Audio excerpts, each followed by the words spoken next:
बताएंगे जो थोड़ी चमत्कारी है। एक समय की बात है, सूरज की किरणों से एक छोटी सी बूंद स्वर्ग से धरती पर गिरती है और उस बूंद से निकला एक सुनहरा जादुई फूल। उसकी खासियत यह थी कि वो किसी भी जख्मी या मरीज को ठीक कर सकता था। हजारों साल बीत गए और इस नदी के किनारे एक राज्य बस गया। उस राज्य के महाराजा और महारानी को सारी प्रजा बहुत प्यार करती थी और महारानी माँ बनने वाली थी, लेकिन उनकी तबीयत बहुत ज्यादा खराब हो जाती है। अब उन्हें कोई वैद्य नहीं बचा सकते और सभी चाहते थे कि कोई चमत्कार हो जाए। चमत्कार उसी फूल से होता और सभी उस फूल को ढूंढने लग जाते हैं। इस बुढ़िया का नाम है मदर गोथल। इसने अपनी जवानी को हजारों सालों तक बचा कर रखने के लिए उस फूल का इस्तेमाल करती आ रही है और इसने अब तक ये बात किसी को बताई भी नहीं है। वो एक जादुई मंत्र गाती है और वो फूल खिलकर उसे जवान बना देता है। लेकिन राजा का सिपाही उस फूल तक पहुंच जाता है और उसे महल ले जाया जाता है। पानी में मिलाकर उसे रानी को पिलाते हैं। उस सुनहरे फूल ने रानी को ठीक कर दिया और रानी को एक बहुत ही सुंदर बेटी होती है जिसके रेशमी सुनहरे बाल थे और उसका नाम है रपुंज़ल। रपुंज़ल के जन्मदिन पर राजा और रानी एक लालटेन छोड़ते हैं।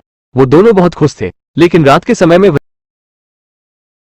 बूढ़ी औरत महल में आती है और रानी के बेटी के बालों को पकड़कर वही मंत्र पढ़ने लगती है। उस बुढ़िया को पता चलता है कि रानी के बेटी के बालों में वही शक्ति है। जब वो महल आकर उसके बाल काटती है तो वो काले रंग में बदल जाता है, जिनमें कोई शक्ति नहीं थी। वो बुढ़िया राजकुमारी को लेकर भाग जाती है। सिपाही और राज्य के सभी लोग राजकुमारी को हर जगह ढूंढते हैं, लेकिन राजकुमारी कहीं नहीं मिलती, क्योंकि बहुत दूर जंगल में एक ऊंचे मीनार पर गोथल रपुंज़ल को अपनी बेटी की तरह पाल रही थी। इस बार भी गोथेल को एक चलती फिरती फूल मिल गई थी, जो कभी उसे बाहर मीनार से नीचे भी नहीं जाने देती, कभी भी नहीं। लेकिन इस मीनार के दीवारें हर चीज को नहीं छिपा सकती थी। वो देखती है कि आसमान में कई सारे तारे एक साथ ऊपर जा रहे हैं, लेकिन वो तारे नहीं होते, वो वही कैंडल होते हैं जो हर साल राजकुमारी के जन्मदिन पर राजा और रानी ही नहीं बल्कि राजा की पूरी प्रजा कैंडल छोड़ती थी, इस उम्मीद में कि राजकुमारी एक दिन जरूर लौट कर आएगी। कई साल बीत जाते हैं। हम देखते हैं कि रपुंज़ल बड़ी हो गई है और खूबसूरत भी। उसका एक दोस्त है गिरगिट, जिसका नाम है पास्कल, जो वो दोनों अकेले उस मीनार में खेल रहे थे। अगले दिन हमें 3 चोर को दिखाया जाता है जो राजकुमारी का ताज चुरा लेते हैं और वहां से भाग जाते हैं। राजा के सिपाही उनका पीछा करते हैं और राइडर अपने दोनों साथियों को धोखा देकर भाग जाता है। रपुंज़ल अपने जन्मदिन पर मदर गोथल से विनती करती है कि बाहर उन तारों को करीब से देखना चाहती हूँ, सिर्फ एक बार, लेकिन मदर गोथल उसे हर बार मना करती है। फिर राइडर सिपाहियों से बचने के लिए उस मीनार तक पहुंच जाता है, लेकिन रपुंज़ल उसे एक तावा देती है। राइडर बेहोश हो जाता है। उतने में वहां पर मदर गोथल आ जाती है। रपुंज़ल अपने बालों के सहारे से गोथल को मीनार के ऊपर लाती है। वो गोथल से अपने जन्मदिन पर उड़ते हुए तारों को देखने की बजाय उससे पेंट लाने को कहती है। गोथल कहती है, मुझे ये पेंट बहुत दूर से लाने पड़ेंगे और 3 दिन लग जाएंगे, लेकिन चलो कोई बात नहीं, मैं ले आती हूँ, क्योंकि वो खुद रपुंज़ल को बाहर भेजना नहीं चाहती। गोथल पेंट्स लेने चली जाती है और राइडर को होश आता है तो वो खुद को एक कुर्सी में बालों से बंधा पाता है और रपुंज़ल को बताता है, मैं किसी गलत इरादे से नहीं आया था, बल्कि भागता हुआ खुद को बचाते हुए इस मीनार पर आया था और तुम मिल गई। रपुंज़ल उससे उस ताज के बारे में पूछती है। राइडर बताता है ये एक खूबसूरत राजकुमारी का था जो बचपन में ही उसे अगवा कर लिया गया था।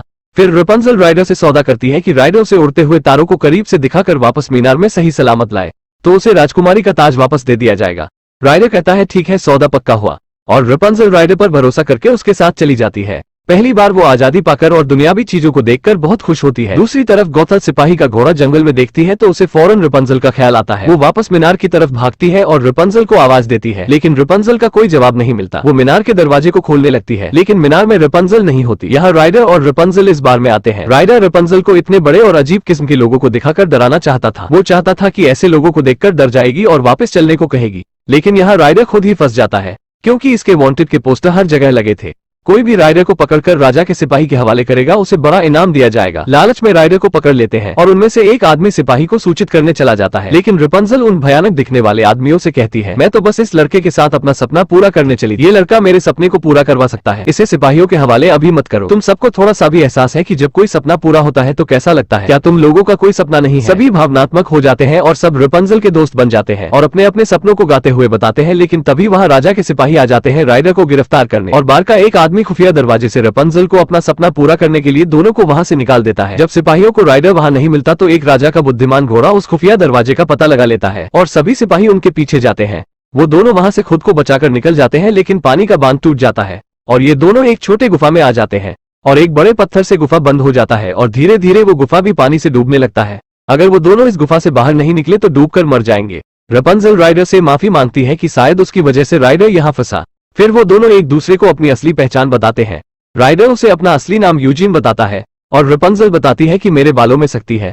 उसे आइडिया आता है रोशनी लाने की। रपुंज़ल वही जादुई मंत्र गाने लगती है जिससे पूरी गुफा चमक जाती है और दोनों को बाहर निकलने का रास्ता मिल जाता है और वो पानी के बाहर आ जाते हैं और गोथल उस बार में आकर खुफिया दरवाजे का अंतिम भाग का पता लगाती है वहां पहुंचती है तो उन दोनों के बजाय राइडर के दो दुश्मन मिलते हैं जो ताज लेने के लिए दोनों का पीछा कर रहे थे।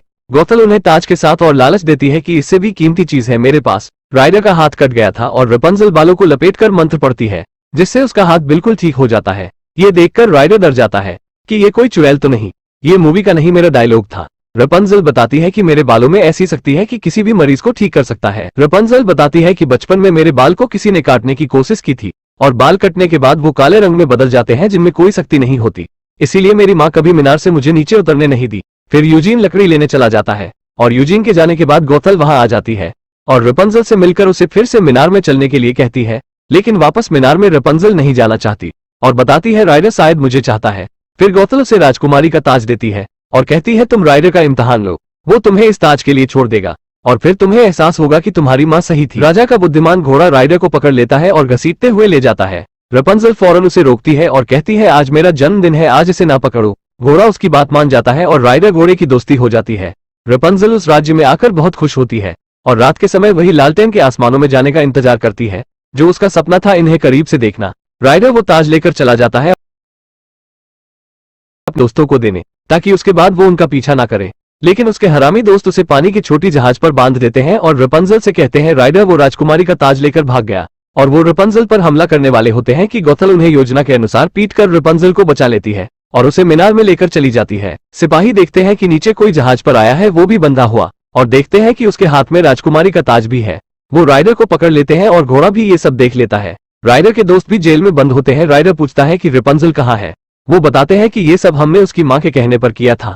राइडर को समझ आता है कि रेपंजल खतरे में है और रेपंजल को भी सब याद आ जाता है कि उसके माँ बाप कौन है और गौथल उसका इस्तेमाल कर रही थी।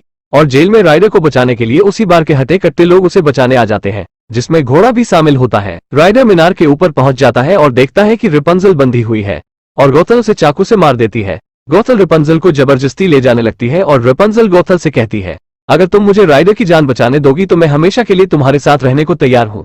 और गौथल उसे छोड़ देती है। रेपंजल उसे बचाने के लिए आती है लेकिन राइडर उसके पूरे बाल काट देता है जिससे बालों की शक्तियां खत्म हो जाती है और गौथल फिर से बूढ़ी हो जाती है और बालों में अटक कर नीचे गिरकर मर जाती है। लेकिन राइडर की जैसे जान ही निकल जाती है।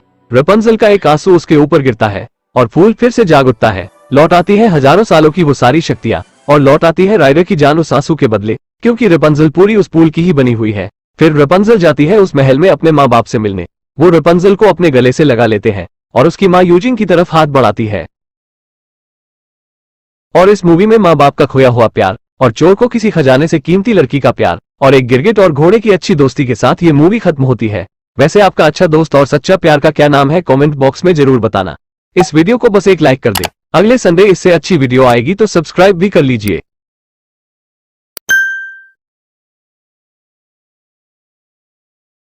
Thanks for being here.